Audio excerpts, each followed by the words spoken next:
Good afternoon, everyone, and welcome to our webinar on how to be a calm parent. We're just going to give everybody a few seconds to join, and then we'll be getting going.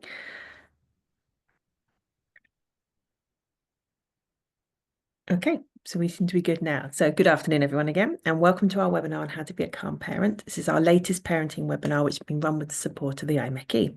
My name is Laura Klein, and I'm the Operations and Services Director at Support Network, which is the personal advice and support charity for the members of the IMechE and their family. I'm shortly going to hand over to Anita Clear, who's the director of the Positive Parenting Project. Anita is an author and a coach and will be delivering today's content. We are recording today's webinar, and so all delegates will be sent a copy of the recording along with Anita's slides within a week or so. And if you are affected by technical issues, you will be able to watch again at a later date. If you do have any issues, please try refreshing your screen first. And if that doesn't work, if you can use the Q&A box, you can raise this with one of my colleagues and they will try and assist. You can also access the closed captions through the CC box in the toolbar, and if you can't see it there, you may also find it within the More button. Today's webinar is going to last approximately 50 minutes, and it will be followed by a Q&A session. If you want to put any questions that come up in the Q&A box, you can do these anonymously, and you're also welcome to use the chat box if you prefer. Anita, over to you. Oh, thank you, Laura. Welcome, everybody. So today we're really talking about navigating the kind of, I don't know, the roller coaster of emotions that we get when we're being a parent. And so that you can be the calm parent that you want to be. I'm going to try and give you some really practical tips, but we'll also explore why it can be hard to stay calm with children and look at ways that we can help them with their emotions as well as helping ourselves with our emotions. Laura's kind of already introduced me, but for those of you who don't know me, so my name's Anita Clear, obviously. I've been working with parents for 20 years now on all aspects of parenting and children's well-being. So I hold a postgraduate qualification in developmental psychology, which basically means child development. I also write a parenting advice blog, which is called Thinking Parenting. And my book, my first book, which is called The Work Parent Switch, is a guide to positive parenting specifically for working parents. So lots of the themes in this session are picked up in the book in a lot more detail. Now, I'm going to be talking today really mainly about children up to about age 10 to 11 years, towards the end of secondary, before they start kind of tipping into that preteen, teenage years. I do have a second book on preteens and teens called How to Get Your Teenager Out of Their Bedroom. So if you're interested in that topic, you'll probably find the information you need there. You're welcome to use the QR code, obviously, to connect with me, to find my blog, find out more about me, and more about all the things that I've just said. I'll put that back up at the end as well. There's lots of resources on my blog. So if you head to my website, into my Thinking Parenting blog, on there, depending on what you want to look at, you can search categories around working parents or behavior, or co-parenting, anything that you think relates to this topic. You'll probably find a category on there. There's some examples on the screen of the articles that I think will be particularly helpful in relation to this, but feel free just to go and explore. Let's get started. So I'm going to start today by thinking about why children trigger us to anger and why they trigger our big emotions. We love our children, but nevertheless, we can find them very infuriating and at times can feel quite enraged by the act of trying to parent them. So we'll just think about why that happens. I want you to think about how you define parenting, because quite often underneath emotions, when we look, we can see beliefs about our role as a parent, how the things that we should be doing, the way our children should be behaving. So I'm going to encourage you to think about maybe defining parenting in a slightly different way, in a way that might be helpful in terms of helping you stay calm.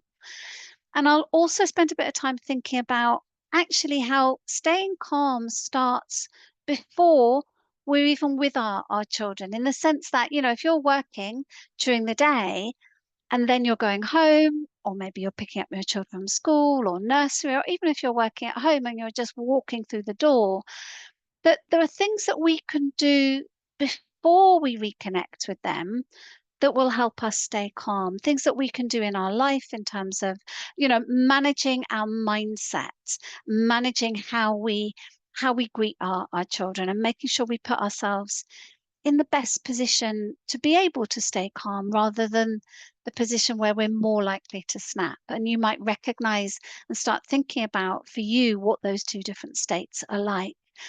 I'm going to think about how we manage children's behavior, because actually, when children are cooperative and they do what they're asked, and I don't mean behaving like robots, but when in general they tend to do what they're asked, it makes them a lot less stressful for parenting. And often it's things like lack of cooperation or kind of disobedience, or that we experience as disrespectful and that we can find quite triggering. So we'll think about actually some really simple, positive ways to manage children's behavior.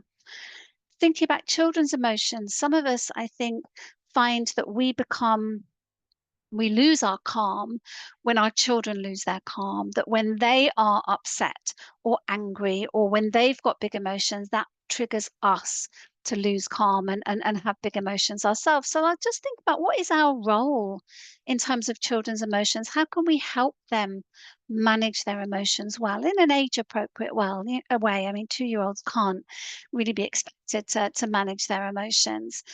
And then some really general points at the end about taking responsibility for our side of this equation in terms of our stress, our worries, our reactions, our mental health, the things that put us in a better position in order to remain calm. And then, as Laura said, we'll do questions towards the end or at the end. And I'm really happy to answer questions on anything you want to ask. So do feel free to put a question in that Q&A box. So let's get started with this first question about why. Why do we end up shouting? Why do we end up losing our cool as parents? And I think there are a variety of causes, a variety of reasons for that. I think one of them is that as adults, we're pretty busy. As working parents, we have a lot on our plates. And we tend to be operating in a get things done mindset. So particularly that mindset is really useful for work. When you're at work and you're working on a project, for example, getting things done, cracking through your to-do list, making sure you're delivering your deliverables, that way of thinking is really helpful. But it's quite hard when we spend all day in that mindset and then we go home. If we're still in that mindset of getting things done, maybe it's our to-do list at home, I need to do the laundry, I need to do the dinner, I need to check the book bags, and we're in that same sense of marching through time trying to get things done, we can experience children getting in the way. And I call that, in my book, I call that mindset efficiency thinking, because it's a really efficient way of getting things done quickly and on time, on budget, and really, getting through a to-do list. But the problem is when it comes to children, they don't really do that type of thinking. And there's a really good reason for that. That part of their brain, the prefrontal cortex, that houses our executive functions, that helps us to operate in that way, it isn't really very well developed in young children. It's the very last part of the brain that's finished off in late adolescence. So children tend not to stick with the program. And, we might think, right, what we need to do now is we've got to have dinner and we've got to have a bath.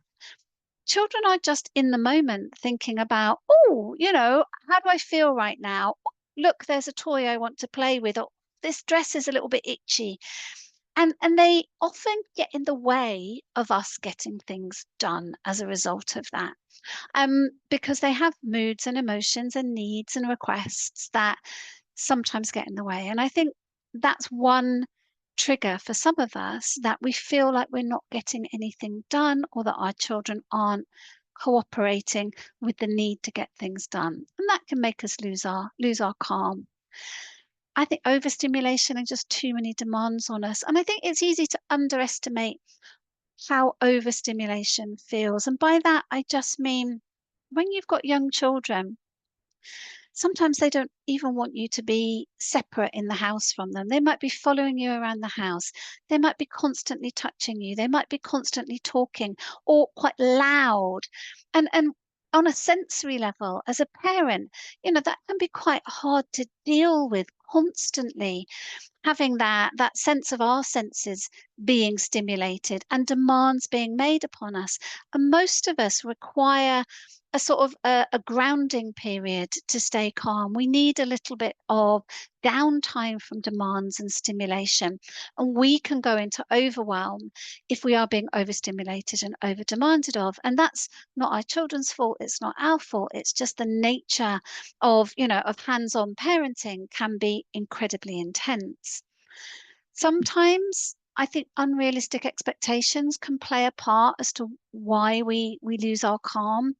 Particularly when it comes to children, maybe, we ask them to do something and they don't do it, and we think, well, that's unreasonable. You should have done that. I've asked you to do it.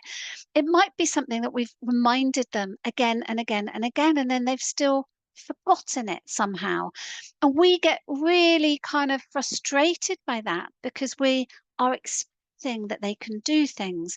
Sometimes we expect them to do things that they can't do. Children are notoriously bad at what we call prospective memory, so being able to remember something to do later. And that's just a function of their brain development. They're not very good at understanding some key principles of the universe. When they're very little, they don't get really simple things that we understand. When that balloon goes bang or that ice cream falls on the floor, they are bereft because they couldn't possibly have expected that that was going to happen, or that when they've broken something, they really can't put it back together again. So we can be frustrated about what our children are capable of doing. We can sometimes have unrealistic expectations of the way that they're going to behave and feel like they should or shouldn't do certain things when actually they are just being age appropriate. 4-year-olds are often quite fearful. 2-year-olds do have massive emotions. 6-year-olds don't see things from our point of view. So when we have unrealistic expectations, I think that can lead us to being triggered. When we're trying to do too much, so perhaps when we've got unrealistic expectations of ourselves and we are trying to cram too much in, we might be trying to be perfect, or we might be trying to, have everything ready and be organized, or just trying to do too many things. We're trying to run the under sevens football club as well as, volunteering and being a parent and working and trying to kind of keep on top of things. Sometimes we take on too much. And sometimes we just lose perspective about what matters. We feel like everything matters in parenting. And things like, whether or not children eat their vegetables, whether or not they clean their teeth, whether or not they do their reading, these things can take on huge dimensions in our sense of perspective, that these things are so, so important. And when we do that, when we think, oh my God, to be a good parent, I must, make sure my children are, read their book every day. I must get them to, eat properly. I must cook a home cooked meal. Then when those things don't happen, either because we fail to do it or our children don't like vegetables, we're much quicker to become angry because that's got a big sense of importance to us. And we lose a bit of perspective about the fact that, you know what? Yes, lots of things are good to have, things we should be doing, but they're certainly not worth damaging relationship or a child's self-esteem to make them read that book, for example. So I think we can back ourselves into a corner where we feel obliged to kind of really perform and do well as parents. And then there is the level of stress, of fear, and worry that comes with parenting. The things that we have to worry about, whether it is, how they are doing in their friendships, have they got good friendships, how they're doing at school, whether or not they're at risk from the games that they're playing, or we, there is so much worry in being a parent. And sometimes that can be overwhelming if we're not managing that well. The stress of trying to do it all, or just of the life stuff that goes around children, whether that's trying to move house, trying to kind of pay the bills, all of those things can make it harder to stay calm because when we are stressed or fearful or worried, we're operating in a much more primitive part of our brain, which is quick to react, quick to overreact, quick to attribute ill intentions to other people, much more likely to lash out and have a fear-based response. Underneath anger, often we do find that there is fear or worry there, and that can lead us to overreact. And then I think there might be patterns of behavior too, that we get into dynamics and habits where we just learn that children don't listen to us until we start shouting. We get ignored and we get ignored and we get ignored. And in the end, we're just like, the only thing that works with these kids is shouting at them. And we learn that, and our children learn, "Oh, it's okay, you don't really need to listen to mum or dad until they start shouting." And we can get into a bit of a spiral there. Now, I don't know whether any of that strikes a chord with you. I'd really love you to have a think. And you're welcome to share in the chat box if you want to share with other people or simply to have a think about it. Even put it on a piece of paper. But, if you're watching this on catch up, maybe pause and have a think. Really think, what are your triggers? Out of the things I've just said, which ones kind of resonated with you as to that might have some truth in your situation as to why you end up not being calm? What makes you lose your calm as a parent? Because being able to identify that, not as a way of beating ourselves up and feeling bad, but as a way of going, okay, that's what's happening. And when we recognize what's happening, we're much, much more able to say, okay, I wonder what I could do about that.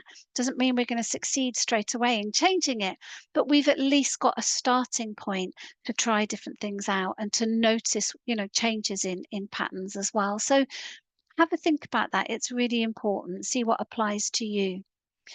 Often, when you think about the things I've said there, some of that is to do with beliefs. It's actually about the way we think that, my job as a parent is to make sure my children do well at school, for example. That might be a belief that you have as a parent. And that will then lead to emotional reactions when, for example, your child is struggling to read and or doesn't like reading, or, that isn't going well. And I think it's important that we examine some of our beliefs because some beliefs are less helpful in parenting. When we think about parenting as a sequence of tasks, oh, I've got to do these things, or as a sequence of performance metrics that as a parent, I need to, meet these metrics in order to be considered or to consider myself a good parent. When we see childhood or, our children's lives as projects that we're managing, or something that we're in control of, that somehow what we do is, the be all and end all of how our children are going to be. It's we are directly responsible for whether or not they are healthy, happy, or doing well at school. All of that leads us to really vulnerable positions because it's not really true. We're not really in control of everything. There are things that will happen in children's lives that we have no control over. Children are born with a set of genetics, a temperament, predispositions, kind of potential in certain skills and abilities that we can do nothing about as parents. It's not as simple as what we do leads to the outcomes for our children. Parenting is much more complex than that. And I think when it comes to staying calm, especially really seeing parenting as an act of relationship building, that what we're really doing as parents is not directing, controlling, or managing. We're building relationship because in relationship with our children, all of the things that happen to them, whether those are great things, difficult things, challenging things, we will be able to help them manage those if we're in a good relationship. We can't control out all of the things that are going to happen to them. So actually relationship is the most important thing we do as parents. So I'd really encourage you to think about, what do you see as your goals as a parent? What tasks have you set yourself? And to decide, well, if I set myself the task this evening, or, the next time you reconnect with your children, that my one goal is to do something that builds relationship with them, to try and act in ways that build relationship. I wonder where that would lead you and whether that might be helpful in terms of staying calm. And it might create some breathing space or some open up some new potential because you are just one part of your child's story. Um, rather than feeling like it's all on our shoulders, which really can make us feel quite stressed as parents. And our job is just to have a relationship so we can journey through whatever life is going to, throw up for our children. Have a think about that. If you thought about parenting differently, would you do different things? I think one of my biggest recommendations, and it's something I talk a lot about in my book, is putting yourself in a good position to be a calm parent. And that means, particularly if you're a working parent at the end of your work shift, to think about giving yourself some transition points, some ways of changing your mindset, of consciously dialing down that efficiency thinking of, right, I've got to do this, this, and this, I've got to get this done. Come on, kids, kids, kids, it's time to kind of try and step outside that mindset and dial up some of the other skills, the strengths that are more useful in parenting. So things like acceptance. Okay, this is the mood you're in today. Curiosity. I wonder why you're thinking like that. I wonder why you're behaving like that. Empathy. Oh gosh, yeah, I can see you're emotional. It's tough being you. And playfulness, that ability to be playful with our children. And thinking about how we do that, creating a tiny bit of breathing space before we reconnect. The danger is because we're so time poor, we tend to be like, right, I'm now shifting from work to parenting, and you might be commuting, you might be rushing to pick them up, you might just be walking through the door. And we are so focused on time as the most important thing that we want to do everything as quickly as possible. When actually taking a few moments to, for example, just make sure you are not arriving home hungry or thirsty. If I haven't had time all day to eat and drink properly, I am way more likely to snap at my family. So actually just checking in with yourself in that commute home or creating a little buffer before you walk through the door of a home office, saying, right, okay, how am I physically right now? Am I hungry? Am I thirsty? What do I need to do just to meet my physical needs before I go into the parenting shift? What about my mind? How's my mind doing? Is it whirring with lots and lots of stuff? Could you do a really simple thing, which is just to leave yourself a voice note on your phone? Go, right, what are all the things that are going around in my head right now? And get your phone, record yourself a voice note. This, and this. It'll just write it down for you. It'll transcribe it badly, but well enough to understand. Send it to yourself. Say, right, that's it. All my thoughts, they're all going to be in my email waiting for me for the next time I'm working. So think about what's going on in my head, what's going on in my body, but also in terms of physical needs, what's going on emotionally for me. Am I feeling stressed? Am I full of negative stuff from things that's happened today? What could I do to kind of dial up some positive emotions? A simple way to do that is to have a photograph of your child. And it could be one on your phone, it could be one you carry. I like real objects. It could be a drawing that they've done of you, a card that they made you, anything really that you look at, you take out and look at.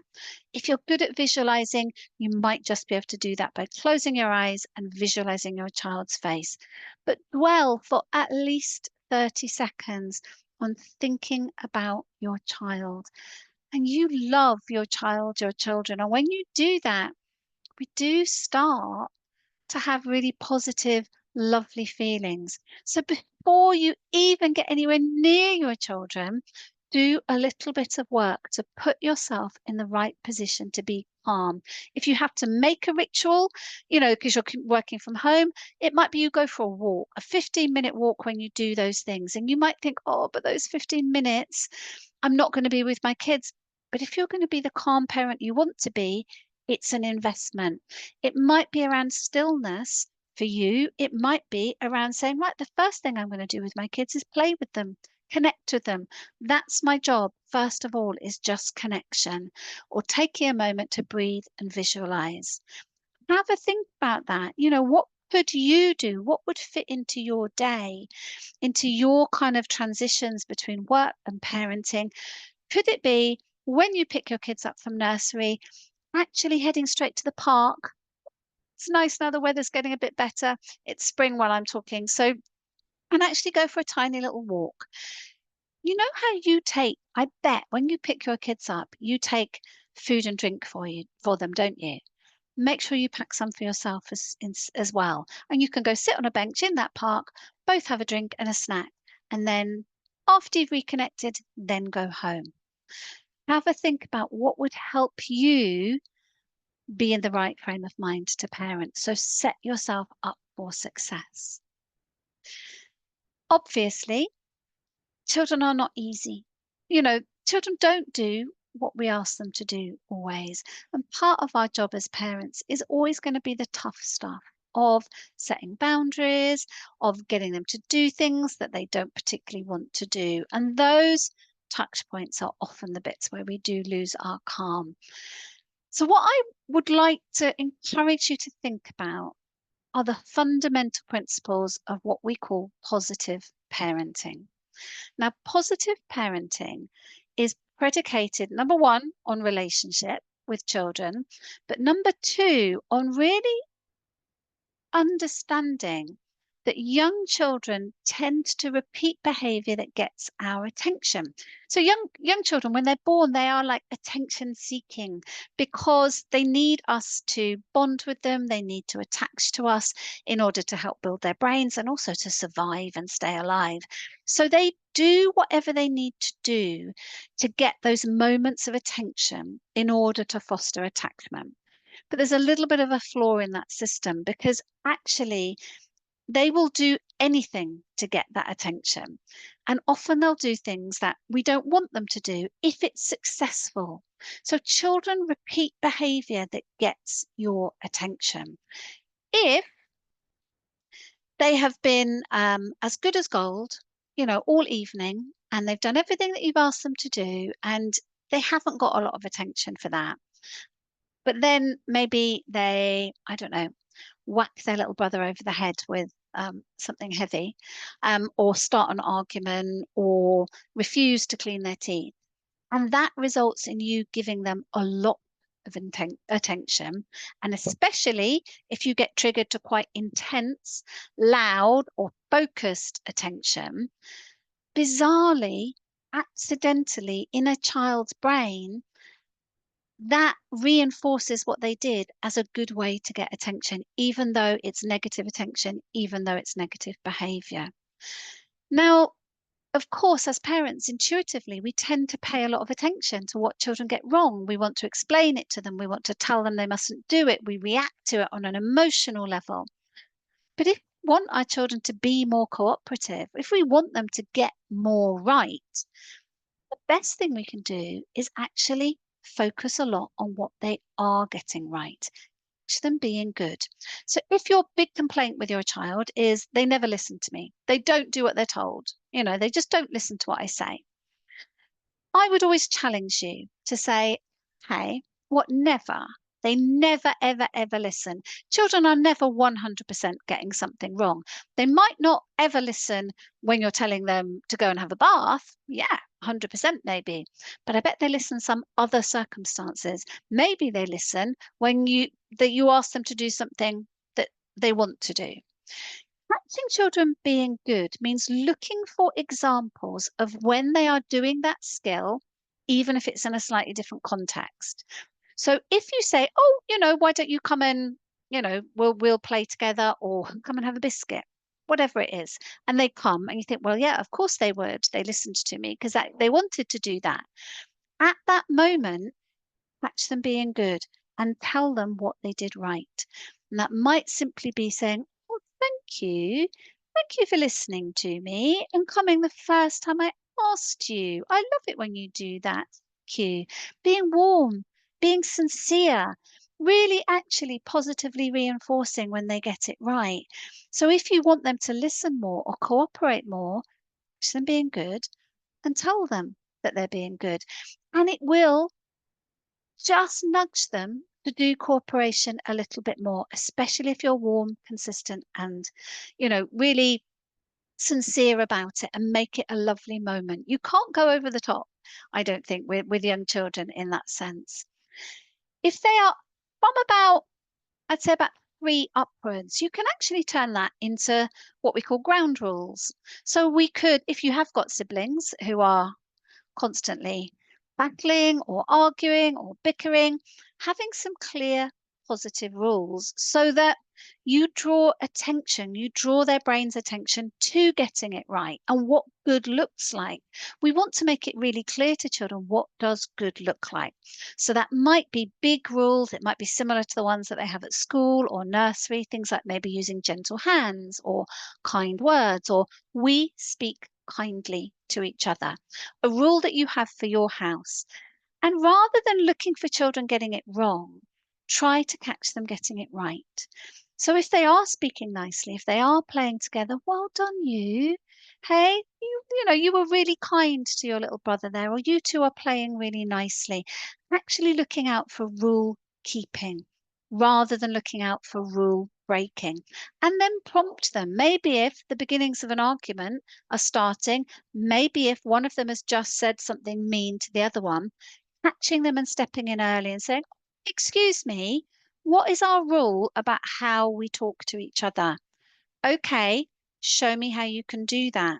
So we prompt them if they've got it wrong to redo that, to do it again, so that we're constantly focusing on the right behavior and encouraging more of it. It's what I call the difference between being a policeman and a coach. So the policeman focuses on catching people getting it wrong and punishing them, whereas a coach tries to focus on building skills and looking for what they're already doing well and trying to extend those skills. And it also, you might use rewards for really entrenched issues. If your kids are just bickering like Billio at the moment, you could have a reward system that said, right, from now on, every 15 minutes, you two use kind words to each other. There will be a tick on this chart. And I mean, start really small, really kind of easy to succeed, and give them motivations. And it might be that those ticks mean prizes at the end of the day. The next day, it might be, oh my goodness, you did really well. Okay, today I reckon you can do 20 minutes, yeah? Or you can extend the expectation of them. So you can use rewards to just add a little bit of rocket fuel to praise so that they are more likely to kind of do that behavior. Any way that you can focus on getting it right helps. Being absolutely consistent is essential. Children's brains learn through consistency. Inconsistency has the opposite effect of teaching them what you want them to teach them.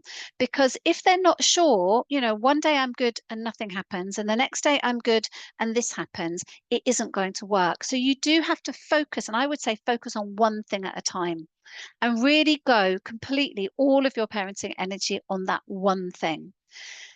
On the flip side of this, it doesn't mean you don't have consequences if they get it wrong. It doesn't mean that you don't respond when they get it wrong, but we keep that low drama, really low intensity. We want high attention for getting it right and low drama for getting it wrong, with agreed, kind of clear, calmly implemented but expected consequences. So have a think about something that you might be able to tackle that is winding you up. That is one of the reasons you're losing your cool, at the moment with your kids. And think about, I wonder how I could catch them being good, how I could use those positive strategies to kind of support a little bit of change. When it comes to encouraging children to listen and cooperate, I think there's a really simple script and format that you can follow that is helpful. Parenting is not about patience. Sometimes we think in order to be a good parent, I have to be patient, infinitely patient. Nobody is infinitely patient. We all have limited patience, and we will all find that eventually, no matter how laid back you are, you will reach your limit. And the danger of trying to rely on patience is that when it doesn't work, we tend to go bang. and things escalate quite quickly. We can lose it quite fast. If we actually want children to do what they're asked, we need to step in early, not try and be patient, but actually step in early to change the situation. And there's a really simple way that you can do this.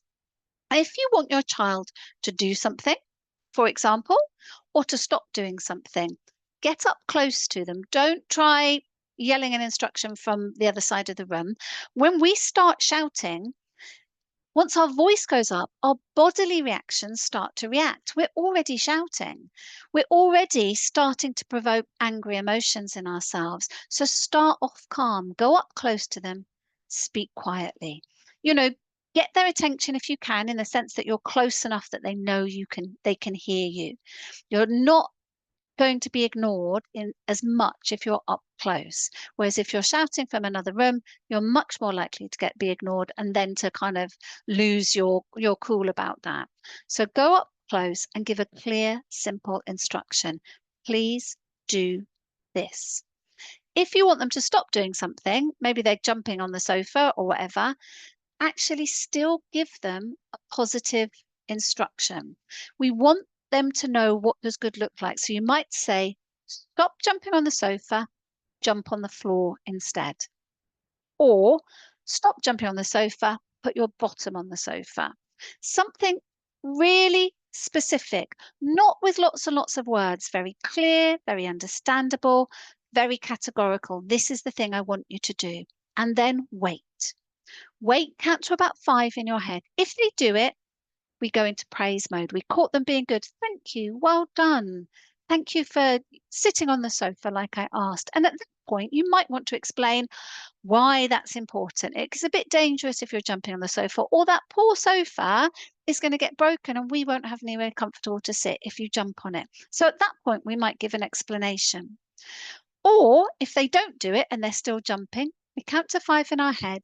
We have a think about what we're going to do if they don't cooperate. We, for example, at that moment, we might say, one more time, please stop doing that.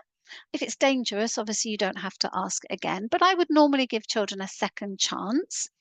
And at that point, if they don't cooperate, we want to step in and change the situation in some way. So it might be that we gently pick them up and take them off, for example. That might be one way that we can do it.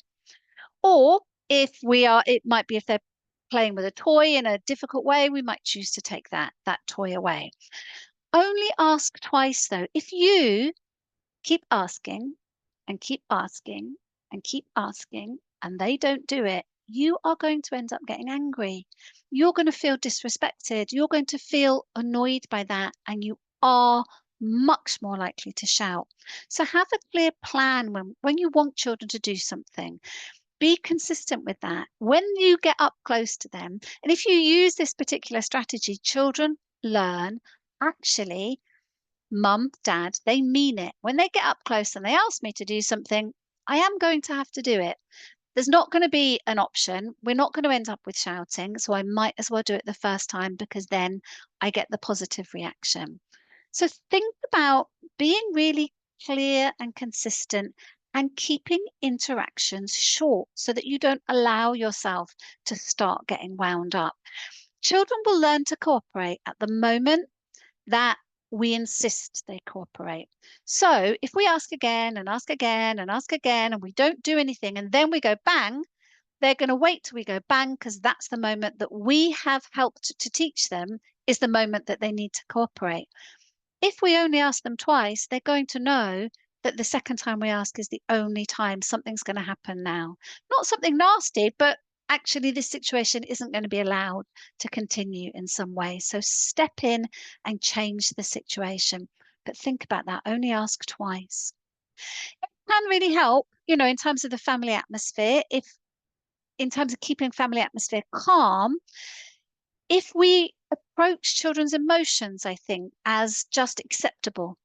And we understand that emotional skills are things that need to be learned. Often, if it's children's emotions that trigger us to be emotional, you know, then if we can think differently about their emotions, then we've got a better chance of staying calm. So if you think your child's big feelings, whether that's frustration, anger, jealousy, are causing a lot of conflict and chaos in the house and triggering yours, it might be worth putting a bit of time into helping children learn to express their emotions in appropriate ways.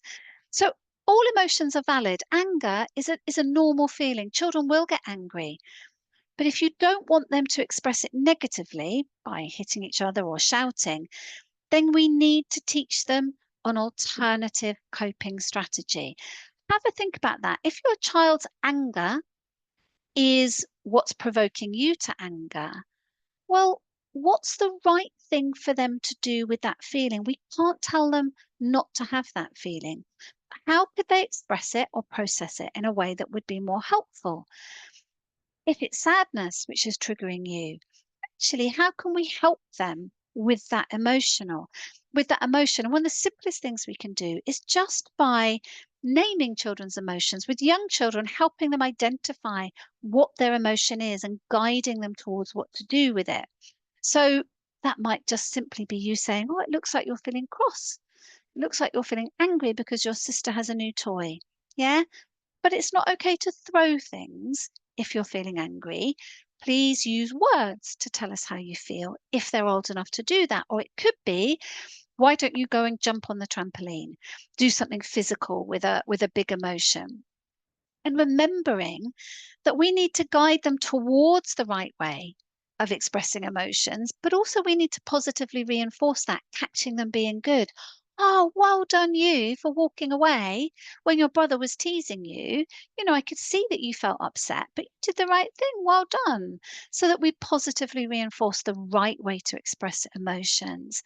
So part of that is our role modeling. You know, it's really important as parents that we model the right way to cope with feelings.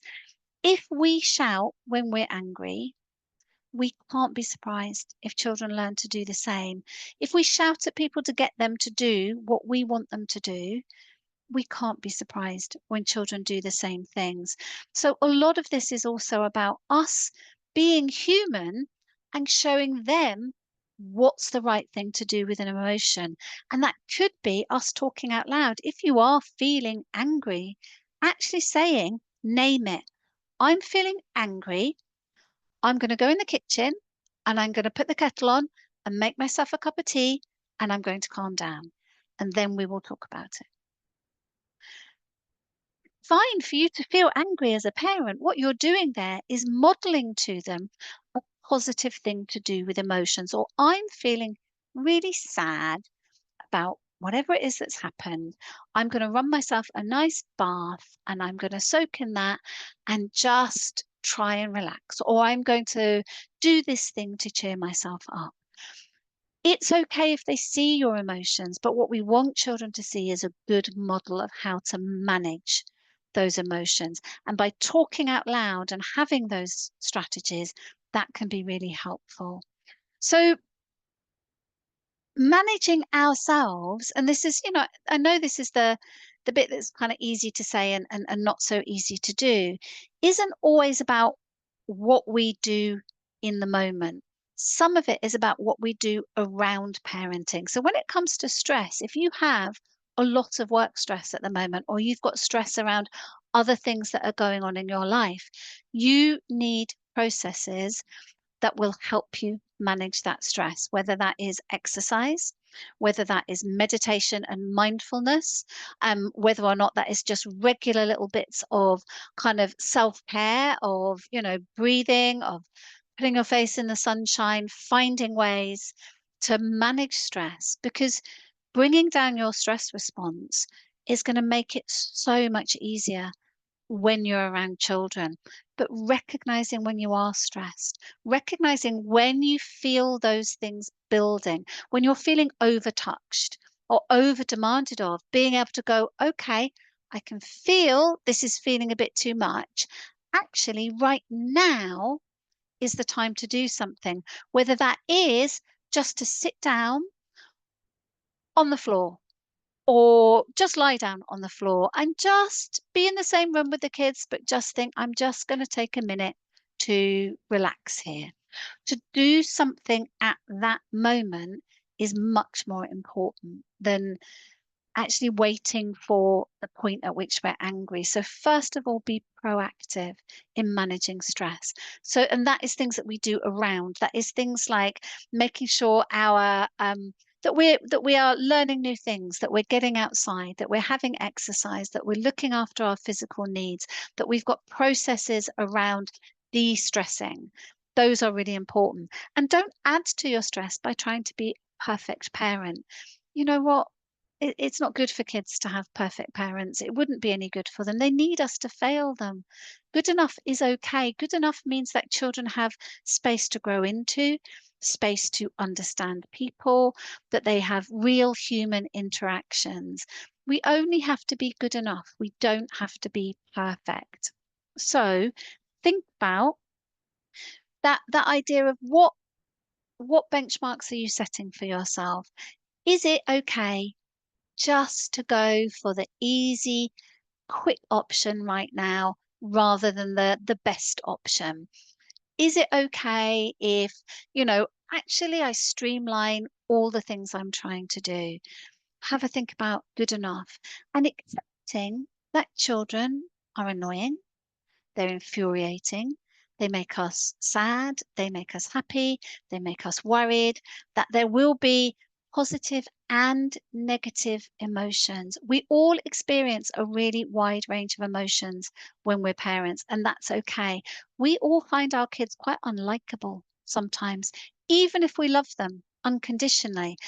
Allowing those negative feelings to come up and pass without panicking about that and thinking, yep, this behavior is annoying. I find these things hard. Just being able to notice helps us to get a little bit of distance. So it could just be, I find it hard when, I'm being followed around the house and I never get a moment to myself.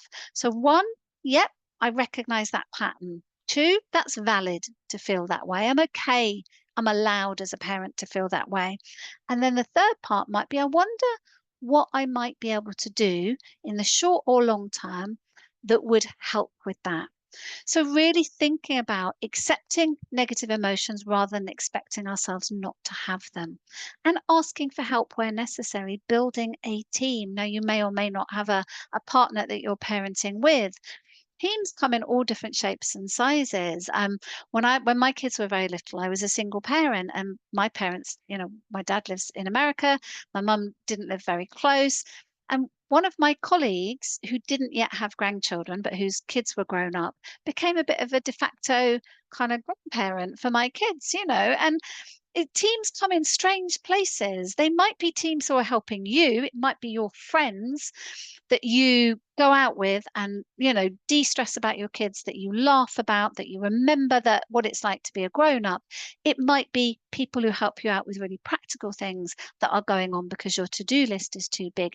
It might be people who give you emotional support in terms of listening to you and or people who give you advice, who can actually say, okay, so I'm the expert in whatever this area of your life is. These are the things that I think might be able to help you.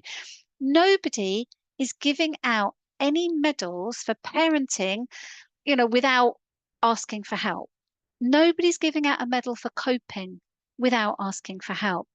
Build your team. That is part of if you want to project manage any part of parenting, think about the team side of it. Who else can I get involved in my child's life that might be helpful? And fake calm. Now, this sounds really daft, but I think especially it's harder to do this with anger. It is possible. I think with anger, one of the best things you can do is walk away, just take a moment, remove yourself from the situation and come back in when you're feeling a little bit calmer, even if that's just, removing yourself into, the bathroom or wherever it is, but just removing yourself. If you're being triggered by, for example, your child being distressed by something or having a negative emotion, the best way to fake calm is in the way that we talk. So if they're telling you something and you're starting to feel, oh my God, this is just, I'm overwhelmed by this reaction that they're having, Do this with your voice. Speak slowly. Use a low volume and use a low pitch. So speak low and slow. When we speak low and slow, we come across as calm to the other person, but we also start to calm our own nervous system. So even if you can just think, right, I am having a big feeling inside, speak low and slow. And when we speak low and slow, we also tend to breathe. So when we fake it, we get a little bit better at actually feeling it because our nervous system follows what we're doing, with our voice and starts to actually calm. But all of those habits, those tiny little things that we can do, not being in Zoom calls back to back for 3 hours without standing up or getting a drink or moving around. She's saying, right, every half an hour, I need to stand up and move. Even if I am on a Zoom call, I need to, get up and move. I need to do something which physically is good for myself. Not putting ourselves at the bottom of the pile. You are not helping your children by not meeting your own needs. So please do the things that make you happy, and happier parents tend to be much more able to stay calm with children. And that means having fun as well as doing the stuff that we know is good for us, like sleep, exercise, things like mindfulness strategies. And mindfulness around worry, if you are a worrier, and if worry and anxiety tends to lead you towards anger, which is very common, or towards snappiness, have some really good strategies on that. So you might want to do a CBT, cognitive behavioral therapy course. You can do lots of really good ones online. You might want to have, a simple thing around spending 5 to 10 minutes doing all your worrying all at once in a day, having a worry time that says, right, okay, I've got all these things on my mind. And you might use your phone to put a little note or post-it notes if you're old fashioned like me. Um, and then you do, so right, I'm going to do all my worrying in this 15 minutes. And when that 15 minutes is over, okay, I'll do that again tomorrow. It sounds a little bit bonkers, but it works really well. There's a huge amount of evidence um, around that as a really good worry strategy. Don't just don't just let things drift. Knowing that you're stressed, knowing that you're worried, knowing that you're not looking after yourself and thinking, oh, but I don't have any choices. You do have choices, because if right now you are allowing those things to put you in a position where you're not being calm with your kids, or you're shouting at them, or whatever it is, you're making a choice. You're making a choice not to do the things that would change that. So you do have choices, and telling yourself that you don't have choices, I don't have time, I don't accept that. I don't accept that you don't have time to do a 5 minute meditation. I don't, on your phone. And actually, by choosing not to do that and prioritizing whatever else it is that you're doing instead, you are making a choice. So being honest and thinking, well, that is a choice I'm making.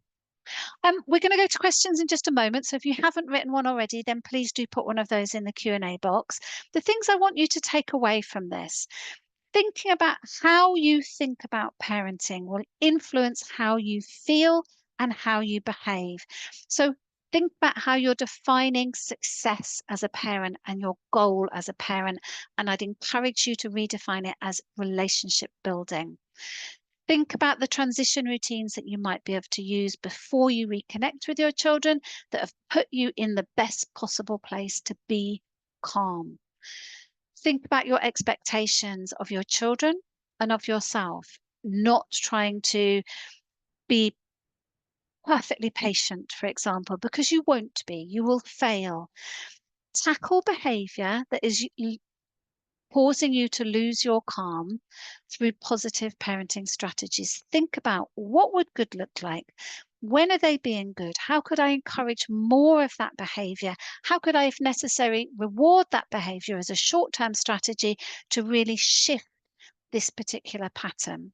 And there are lots of positive parenting courses that you can do as well if you think you want more help on that.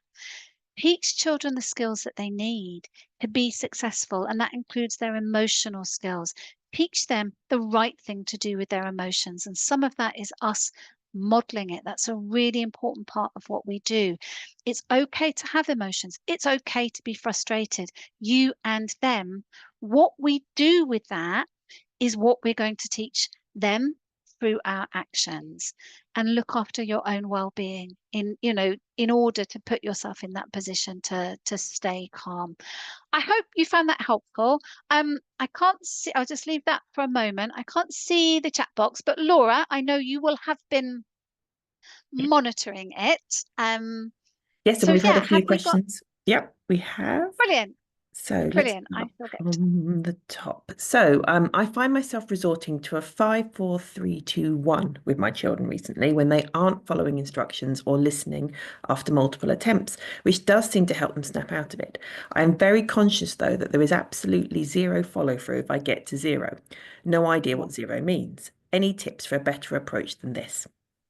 So I think that's a lovely example of how we actually train children to cooperate at certain signals. Now, there's nothing wrong with kind of, teaching children to cooperate when you count to three or count down from five, whatever it is.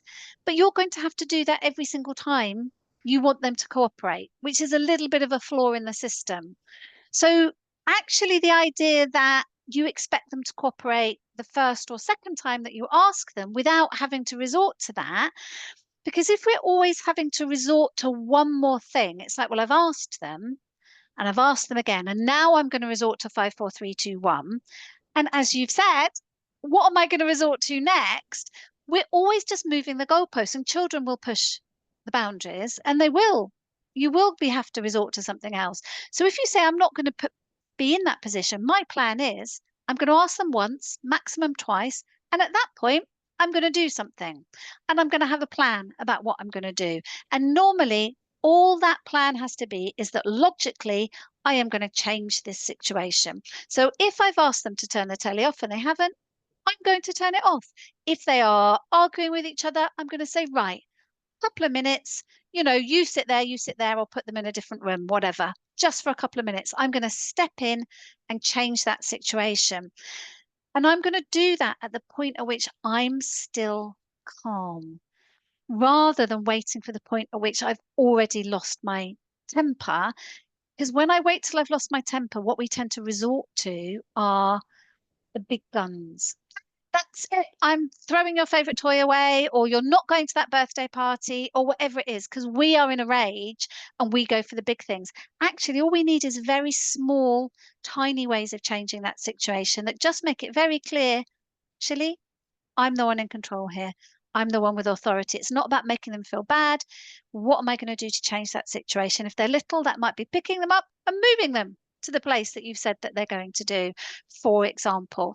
And you do have to think on your feet a little bit with those. Nothing wrong with 5, 4, 3, 2, 1, but you just might find that you have to do it every time. And then you'll get pushed to another resort. So just have a think about, could you move the point at which you want your children to cooperate a little bit earlier? Brilliant. Okay, so the next question we've had come in is my children seem to listen to me more than my wife. I think that's because she spends more time with them and they have started to zone out, especially when shouting is resorted to. How can I best support her in making the sort of changes that will help improve this? Oh, it's fascinating, isn't it? Because children do often respond slightly differently. And over time, the way that dynamics grow might be tiny changes that get repeated again and again and again. So they might have learned with you, for example, that you don't let them, just ignore you. Something happens, and therefore they're like, oh, we won't get away with it. So we'll just do what we're asked. Or they might feel that they get a more positive reaction when they get it right. There could be lots of tiny things that have gone into building that dynamic. I think when it comes to supporting partners with parenting, it is a bit of a minefield. You do have to tread carefully, because what you don't want to do is to criticize, or for your wife to feel like she's being criticized, because that doesn't lead to change. I think going into that conversation with curiosity and with a kind of an offer to find joint solutions. And it could be things like, oh, I've noticed, I feel really, I feel really bad for you because I've noticed that they do listen to me more than they listen to you. And I don't know why that is. What do you think about that? Actually, just opening that conversation up in that way and asking for her feedback, asking for, what is there anything I can do that would be helpful on that? I think, and seeing what she would find helpful in those moments. But I think you have to kind of collaborate, explore, be curious rather than one parent always being able to do the same as the other one does. But you could say, is there something that we could agree together as a rule, for example, or as a consequence that would be helpful that we both do? But doing that in that spirit of cooperation rather than anything that could come across as criticism is more likely to be effective. Brilliant. Well, those are the questions we've had in so far. If anyone else has any questions, if you want to put them in the Q&A box, I'm just going to do some final words and we can pick them back up. But thank you, Anita, for addressing those questions and for the most amazing webinar on those. And to remind everybody that we have done a recording of the webinar. And so this, along with the slides, will be sent to all delegates, anyone who registered for the webinar within a week or so. Support Network has a whole range of webinars to support you at various points in your life, and you will find further information on upcoming webinars and recordings of previous ones on our website. So if you're interested in any of those, you can book on to watch them live or to receive the recording to watch at your leisure. Our upcoming parenting webinars include balancing risks versus independence, preparing teenagers for leaving home, children and anxiety, and supporting teenagers' self-esteem. So those booking links will be up very soon, and you can sort of register for those as your leisure. So we've not had anything else come in. So finally, it just comes to thank you, Anita, once again for the most amazing webinar and our delegates for joining us today. Oh, good luck, everyone.